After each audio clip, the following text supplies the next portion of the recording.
Ukraina ini bulan Oktober pemilunya, tapi ditunda dengan alasan emergensi karena lagi perang gitu loh. Ada perpanjangan. Ada perpanjangan. Ada perpanjangan. Terinspirasi oleh teman-teman kita di Indonesia. Ada perpanjangan masa jabatan. Yang mengingat perpanjangan. Nah, di dunia ini hanya ada 2 presiden yang sudah berkuasa lebih dari 40 tahun. Satu Fidel Castro, yang kedua Gaddafi. Orang kalau bisa berkuasa selama itu pantas jadi objek kajian gitu. Jadi saya kesini ini saya mau belajar. Kok bisa orang ini bertahan begitu lama gitu. Kudeta pernah dicoba di Turki, gagal. Malah dibantuin oleh masyarakat, oleh rakyatnya. Gagal gitu kan. Akhirnya pakai cara ini. Cara ini pun juga gagal. Ternyata Putin sensi juga ya. Baper gitu loh guys. Di Indonesia kalau nggak salah itu, kalau nggak salah, fix lah 14 Februari. Iya, hati-hati nih.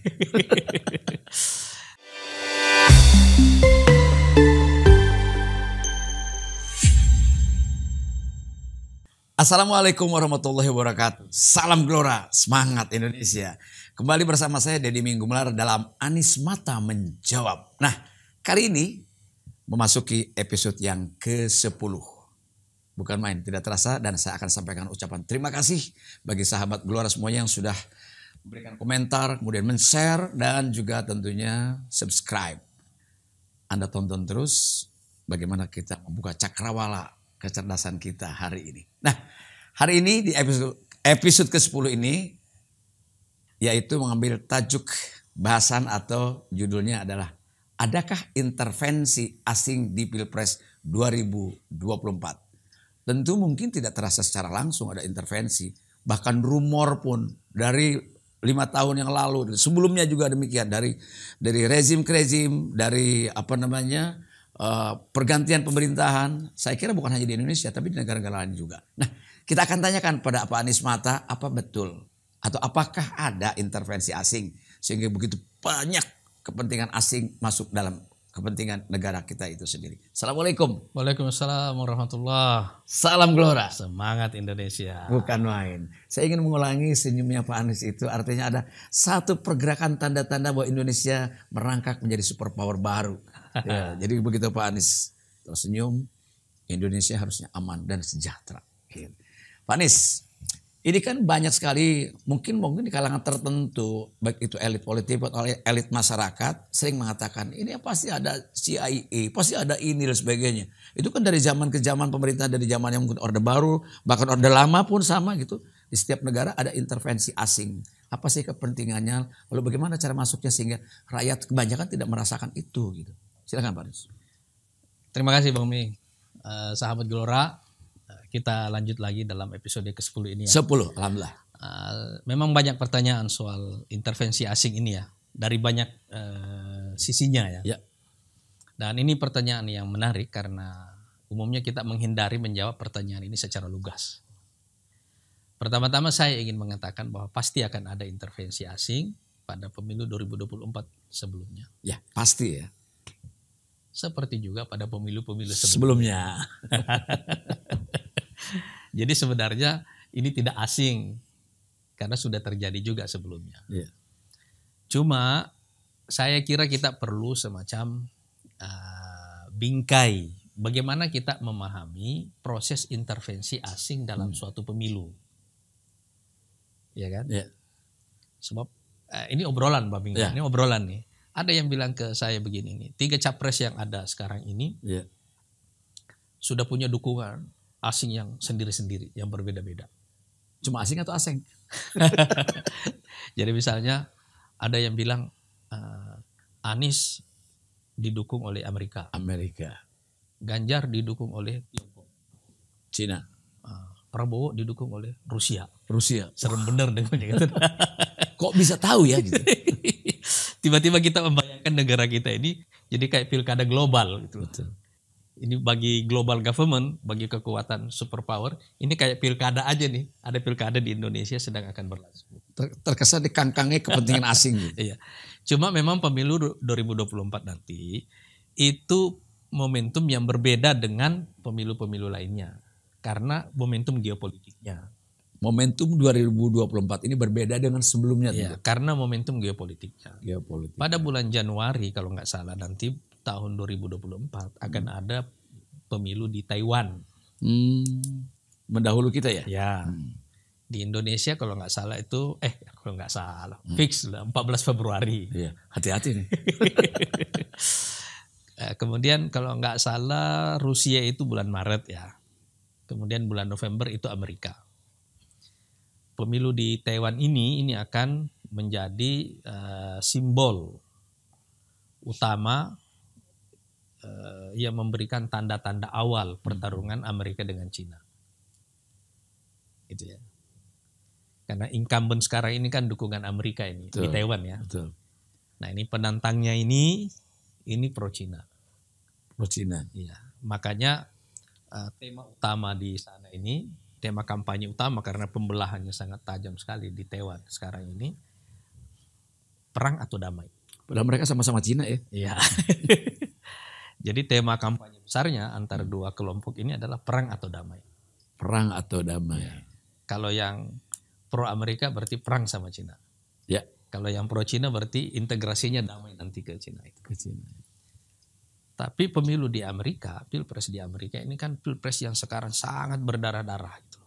Dari sekarang ini kan sudah panas di Amerika ya. Tidak sekeras Obama atau Bill Clinton zaman dulu. Coba tidak pernah kita lihat ada mantan presiden di Amerika yang dikejar kasus hukum supaya tidak bisa mencalonkan diri sebagai capres. Bertubi-tubi. Seperti Donald Trump sekarang ini. Ya kan? Kalau bahasa sini pencegalan. Iya, jadi dan kalau kita melihat yang kita sebut dengan intervensi itu dalam pengertian ini adalah bahwa negara-negara adidaya yang menjadi musuh Amerika itu punya preferensi, punya kecenderungan mendukung salah satu dari calon yang lebih pro kepada mereka itu. Iya kan? Logis lah. Logis itu ya. Begitu juga akan ada pilpres di Rusia itu. Rusia. Nah, cuma ini lebih predictable kalau Rusia ya, karena Putin hampir tidak punya lawan di dalam itu. Kalau Ukraina kayaknya nggak sempet ya. Ukraina ini bulan Oktober pemilunya, tapi ditunda dengan alasan emergensi karena lagi perang gitu loh. Ada perpanjangan. Ada perpanjangan. Ada perpanjangan. Terinspirasi oleh teman-teman kita di Indonesia. Ada perpanjangan masa jabatan. Yang mengingat perpanjangan. Nah, sekarang saya ingin menjelaskan terlebih dahulu yang namanya intervensi dalam merubah kepemimpinan di suatu negara itu seperti apa.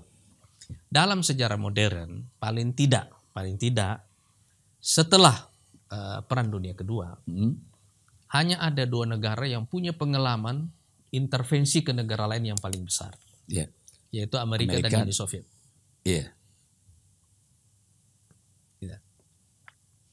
Kita ambil contoh misalnya dengan doktrin Monroe di Amerika itu, mereka menginginkan bahwa tidak boleh ada kekuatan asing yang masuk bukan hanya ke Amerika Utara, dalam hal ini berarti kan Amerika dan Kanada, tetapi juga ke seluruh benua Amerika itu.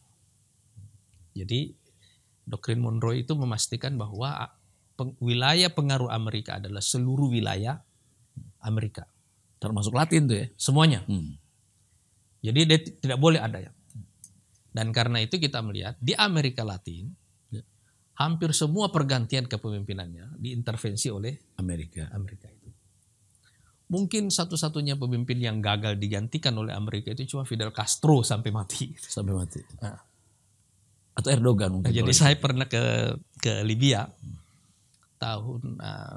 satu tahun sebelum Arab Spring ya. Saya ketemu dengan Gaddafi. Kita dikasih kunjungan resmi, saya sebagai wakil ketua DPR waktu itu. Kita dikasih private jet kita. Akhirnya ketemu dengan Gaddafi. Tapi sebelum ketemu dengan Gaddafi, para jenderalnya ini itu tanya ke saya gitu. Karena waktu itu pimpinan DPR nggak ada juga yang mau ke Libya. Karena nggak ada, saya bilang udah sini saya yang ke sana. Ini kalau pakai bahasa kita, ngapain ente mau ke sini? Gunanya apa ente ketemu Gaddafi gitu? Apa alasan Anda ini mau ketemu dengan Gaddafi? Kata jenderal-jenderal itu. Saya bilang di dunia ini hanya ada dua presiden yang sudah berkuasa lebih dari 40 tahun. Satu Fidel Castro, yang kedua Gaddafi. orang kalau bisa berkuasa selama itu pantas jadi objek kajian gitu. Jadi saya kesini ini saya mau belajar, kok bisa orang ini bertahan begitu lama gitu loh. Bahan penelitian.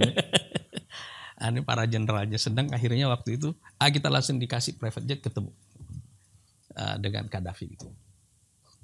Sebenarnya tadinya tidak ada dalam rencana itu ya. Tetapi saya mau menggambarkan bahwa pada periode itu ada dua orang yang berkuasa paling lama dan tidak bisa dijatuhkan. Yaitu Fidel Castro dan Gaddafi. Kalau kita lihat misalnya Venezuela, ya kan si Maduro ini kan menggantikan Chavez ya.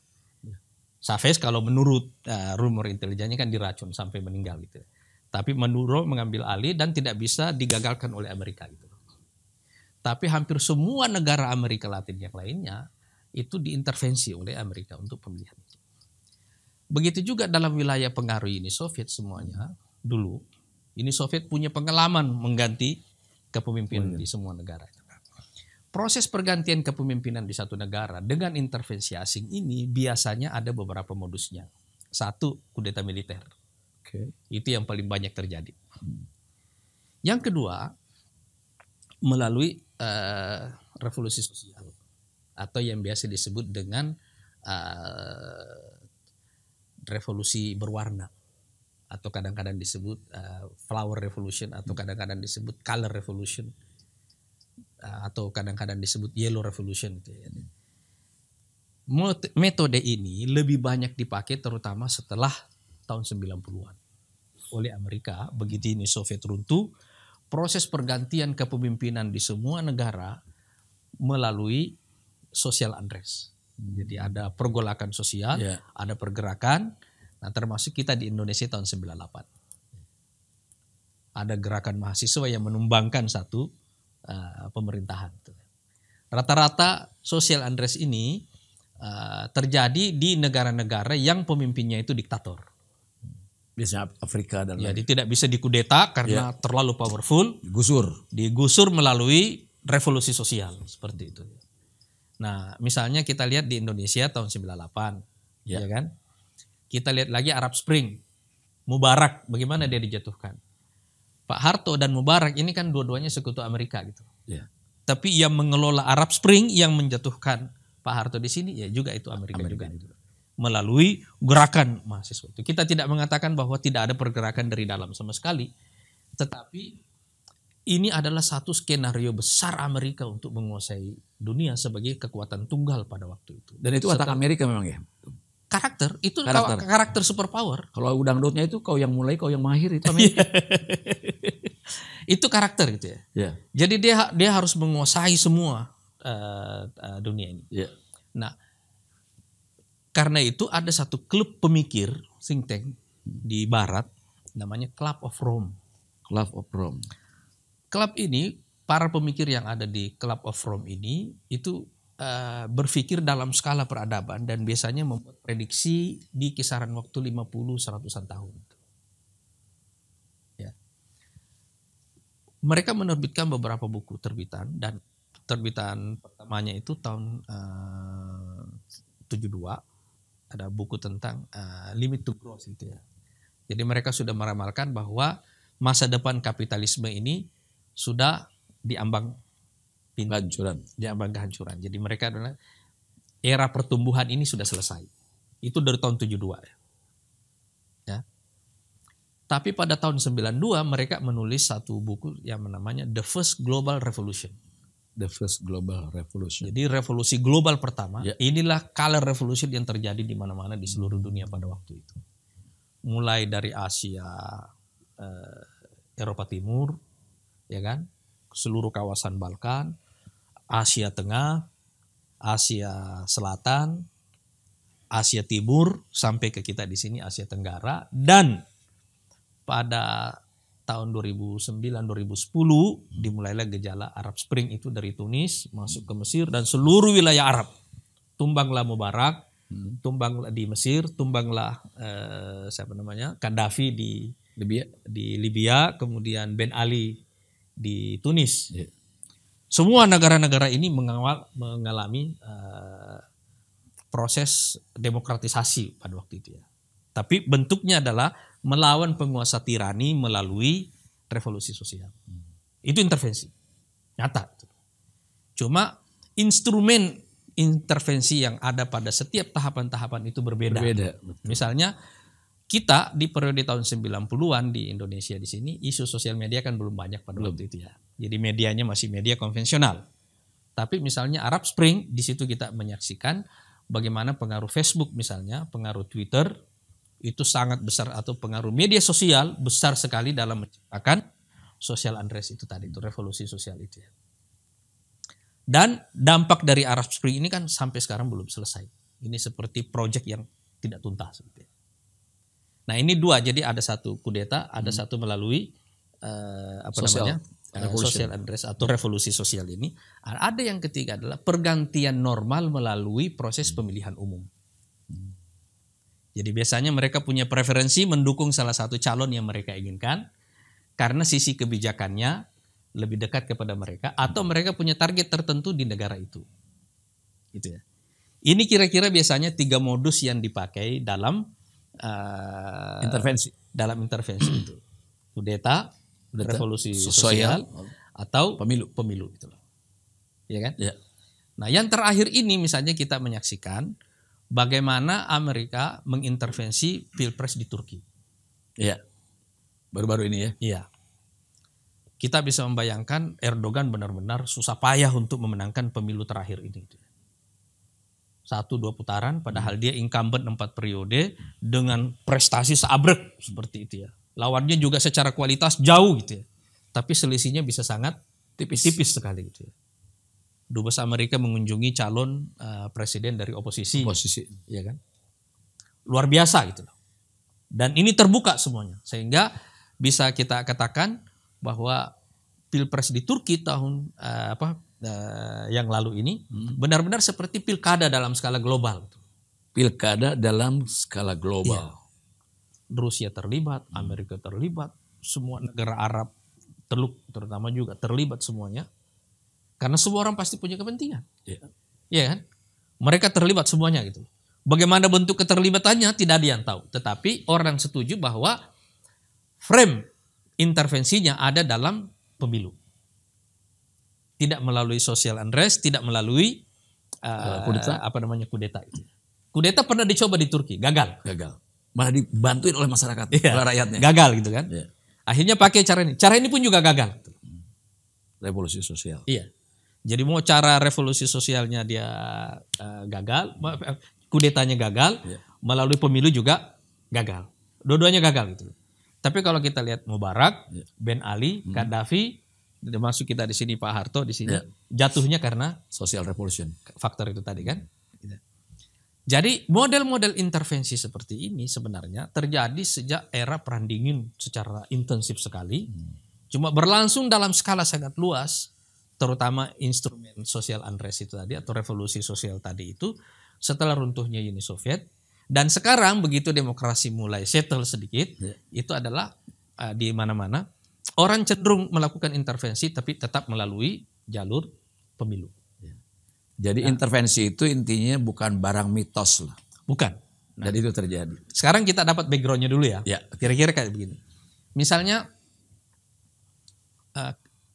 Hillary Clinton waktu dia menjadi Menlu pernah mengatakan bahwa waktu itu Putin itu jadi Perdana Menteri. Jadi sudah 2 periode jadi presiden.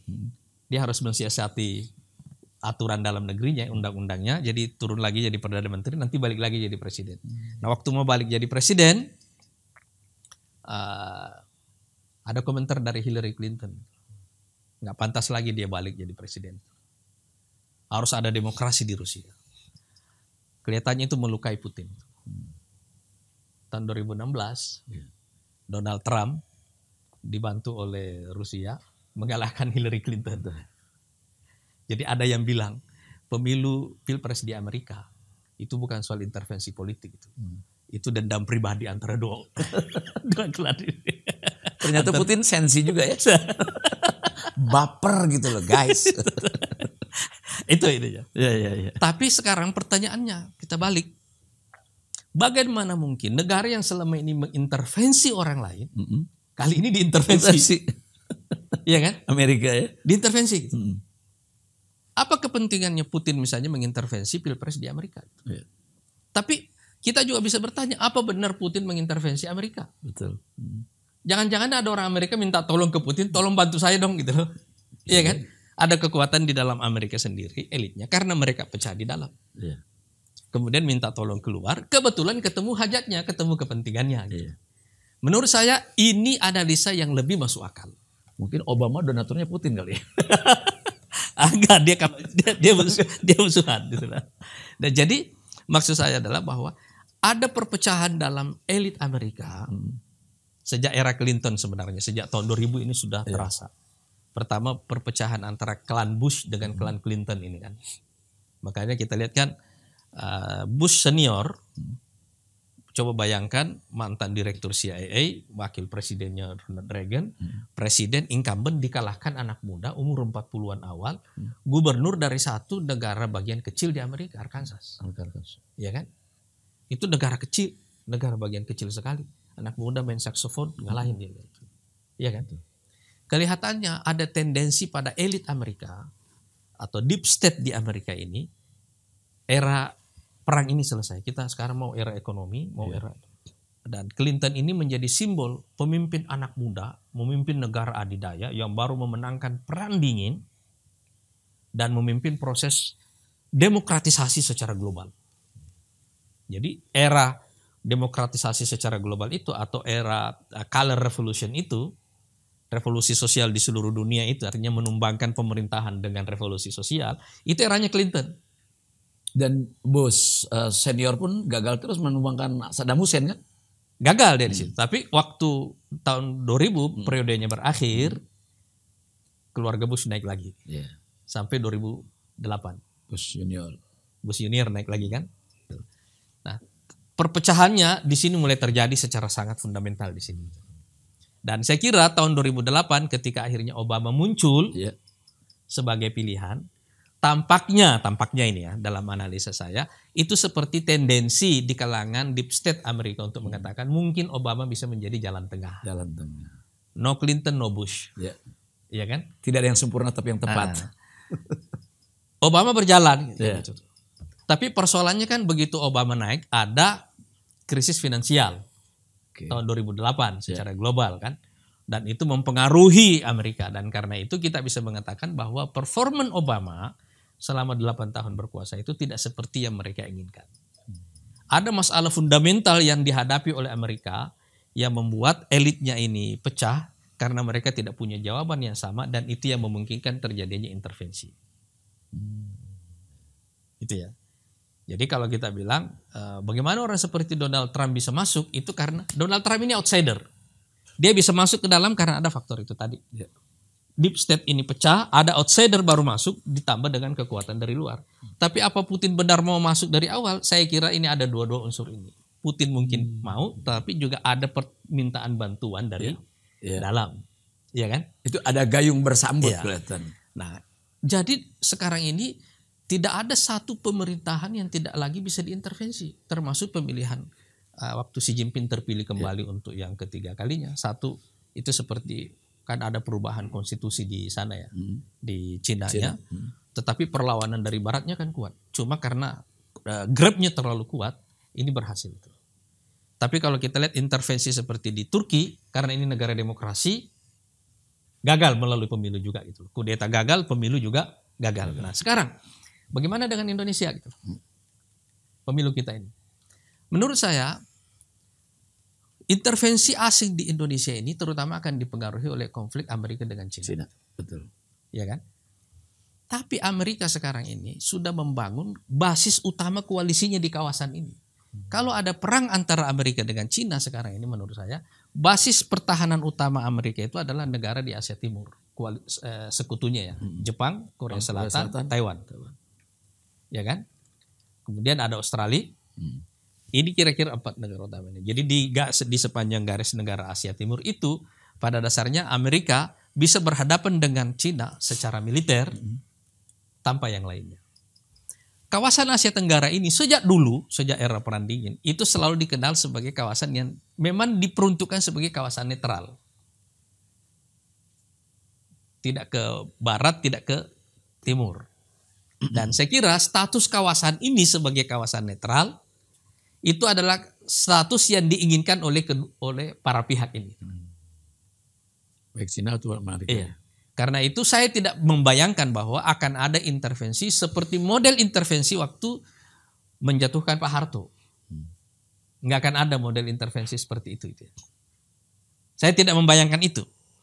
Karena dalam konteks militer, dalam konteks pertahanan buat Amerika sekarang ini adalah basis pertahanannya melalui sekutu utamanya itu relatif juga sangat kuat.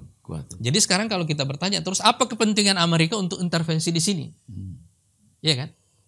Tapi tetap ada. Akan tetap ada, itu tidak mungkin. Namanya perang hibrid ya. Itu akan tetap ada. Apa kepentingan Cina untuk terus intervensi di sini itu?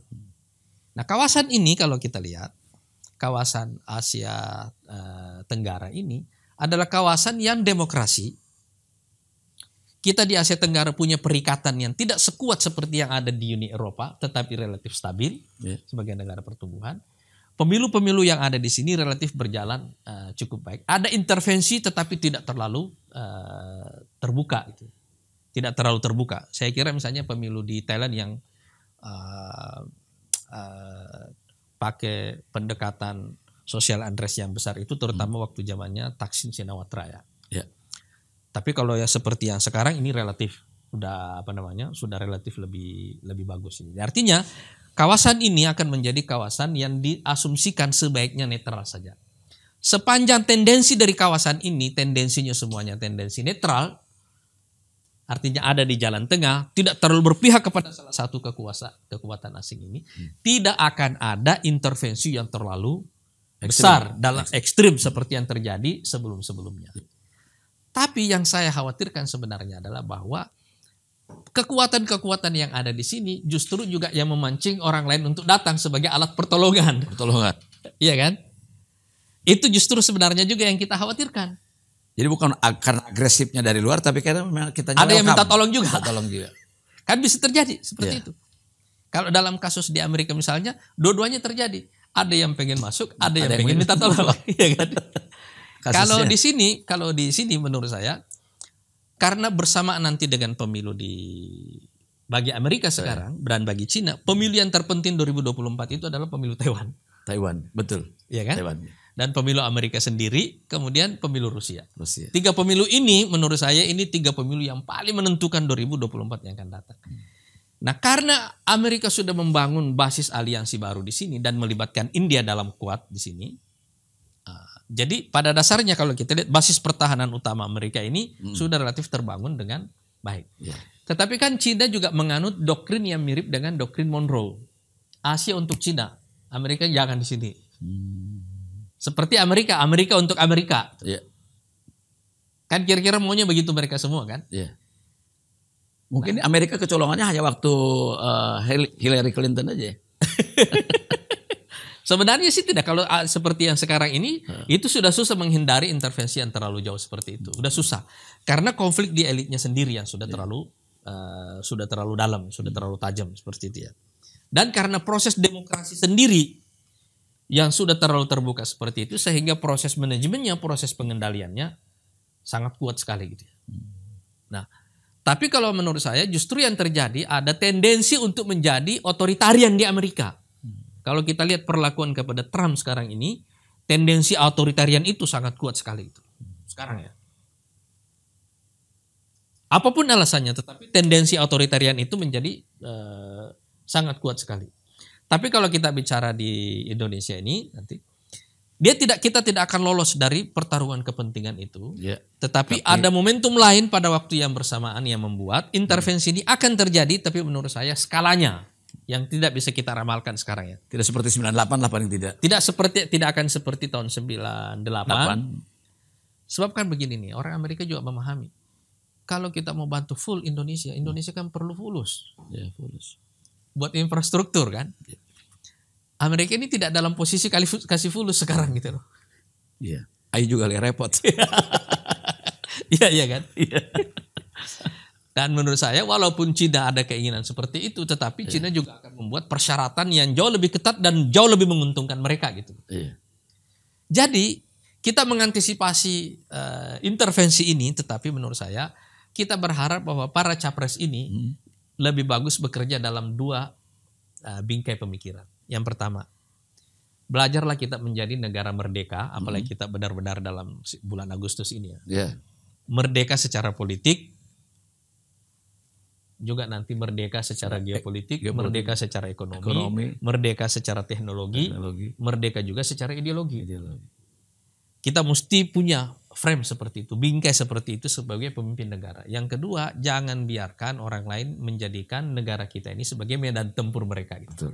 Dan Bung Karno kan mengajarkan dengan trisaktinya sebetulnya. Nah, kita tidak boleh memberikan ruang kepada negara lain untuk mengintervensi kita, apalagi dalam proses pemilu seperti ini. Jangan nyalahin orang kalau kita sendiri buka diri gitu loh.